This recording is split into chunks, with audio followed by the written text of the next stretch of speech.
President, I seek leave to make a brief explanation before asking a question of the Attorney-General regarding vulnerable children.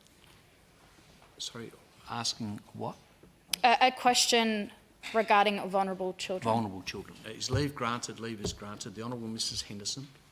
In April 2022, the Deputy Coroner, Anthony Shapel, found the deaths of Amber Rigney and Corey Mitchell were preventable.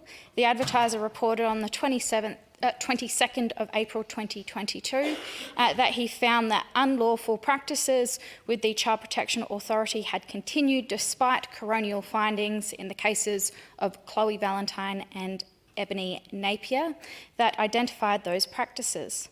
The report also identified that the department did not report to police neglect in respect of children that's caused by criminal behaviour.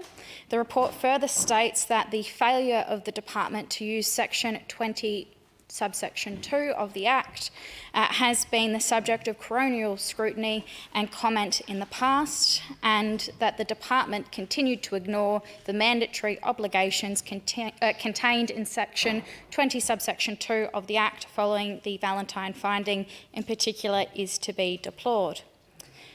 The Act that the Deputy Coroner was referring to was in place at the time of the deaths of Amber Rigney and Corey Mitchell, was the Children Protection Act 1993.